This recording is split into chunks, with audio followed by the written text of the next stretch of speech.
नमस्कार, news now में आप सभी का स्वागत है। एंटीबायोटिक पर विश्व में चल रहे शोध के मुताबिक एक चौंकाने वाला मामला सामने आया है। शोधकर्ताओं का कहना है कि मनुष्य के शरीर में एंटीबायोटिक दवा का असर अब काफी कम देखने को मिल रहा है और इसके वजह से विश्व में लोगों की मौत की संख्या बढ़ रही है।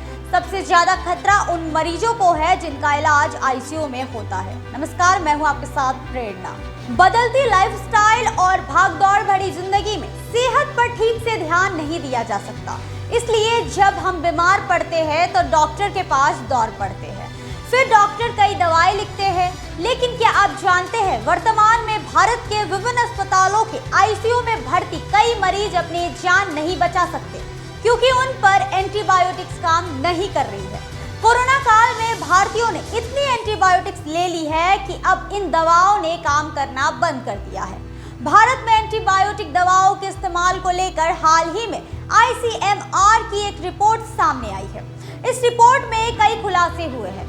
आईसीएमआर द्वारा एंटीबायोटिक दवाओं पर किए गए एक अध्ययन में एक भयावह तस्वीर सामने आई है। अध्ययन के अनुसार ऐसी संभावना है कि अधिकांश रोगियों में एंटीबायोटिक दवा कार्बेपेनेम बिल्कुल भी काम नहीं कर रही है क्योंकि इन रोगियों में इस दवा के प्रति रोगाणुरोधी क्षमता विकसित हो गई है। आईसीएमआर की यह रिपोर्ट शुक्रवार यानी 9 सितंबर 2022 को जारी की गई। यह देश में माइक्रोबियल इम्यूनिटी पर आईसीएमआर द्वारा जारी की गई 5वीं विस्तृत रिपोर्ट है। अस्पताल से मिले आंकड़ों को भी इस साल की रिपोर्ट में शामिल किया गया है। आंकड़ों के मुताबिक अब शक्तिशाली एंटीबायोटिक पर भी रोगियों के शरीर में काम नहीं कर रहा है। कार्बेपेनेम एक शक्तिशाली एंटीबायोटिक दवा है जो मुख्य रूप से आईसीयू में भर्ती निमोनिया और सेप्टिसीमिया के रोगियों के लिए निर्धारित है। अध्ययन दल का नेतृत्व करने वाली आईसीएमआर की वैज्ञानिक डॉक्टर कामिनी वालिया ने कहा कि 1 जनवरी से 31 दिसंबर 2021 के बीच आंकड़ों का विश्लेषण किया गया। शोध में पाया गया कि दवा प्रतिरोधी रोगाणुओं की संख्या लगातार बढ़ रही है। इस वजह से मौजूदा एंटीबायोटिक दवाओं की मदद से कुछ प्रकार की संक्रमणों का इलाज करना कठिन हो जा रहा है। डॉक्टर वालिया ने कहा कि अगर तत्काल उचित कदम नहीं उठाए गए तो माइक्रोबियल इम्यूनिटी का विकास भविष्य में महामारी का रूप ले सकता है। क्लेब्सिएला निमोनिया के उपचार में उपयोग की जाने वाली विशेष प्रकार की एंटीबायोटिक दवाओं की प्रभावशीलता में भी कमी आई है। शोधकर्ताओं के मुताबिक साल 2016 में इन दवाओं का प्रभाव 65% तक होता था, जो कि 2020 में घटकर 45% पर और 2021 में कम होकर 43% पर आ गया। भारत में एंटीबायोटिक दवाओं का उपयोग जरूरत से ज्यादा होता है। लोग बिना डॉक्टर के सलाह के ही एंटीबायोटिक दवा ले लेते हैं। लेंसेट के शोध से पता चलता है कि भारत में एंटीबायोटिक दवाओं के उपयोग पर कोई नियंत्रण नहीं है।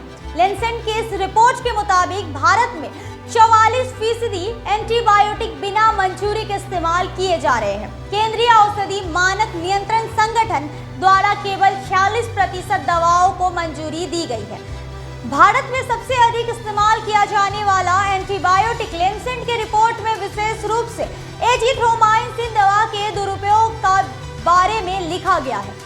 ऐसा इसलिए हुआ क्योंकि कई राज्य सरकारों ने कोरोना काल में एंटीबायोटिक दवा एजिथ्रोमाइसिन को कोविड के इलाज के प्रोटोकॉल में शामिल कर लिया था और कोविड के बाद कई लोगों ने खुद एजिथ्रोमाइसिन लेना शुरू कर दिया था। डॉक्टरों के मुताबिक कोरोना के दौरान एंटीबायोटिक्स अनावश्यक रूप से दिए गए थे। इसी तरह भारत में ऐसे डॉक्टर भी कम नहीं है जो सर्दी और फ्लू जैसे वायरल संक्रमण के बाद एंटीबायोटिक्स लिखते हैं। इसका परिणाम यह होता है कि जब तक वास्तव में एंटीबायोटिक दवाओं की आवश्यकता होती है तब तक उन्होंने शरीर पर काम करना बंद कर दिया है। रोगी को बैक्टीरियल संक्रमण से बचाने के लिए सर्जरी के बाद अक्सर एंटीबायोटिक्स की आवश्यकता होती है। निमोनिया के इलाज में और गंभीर घाव जैसे संक्रमणों में एंटीबायोटिक्स का उपयोग किया जाता है। लेकिन अब स्थिति यह है कि आईसीयू में भर्ती गंभीर रोगियों में कई एंटीबायोटिक्स काम नहीं कर रहे हैं। एंटीबायोटिक को लेकर किए गए शोध में चौंकाने वाले मामले सामने आए हैं।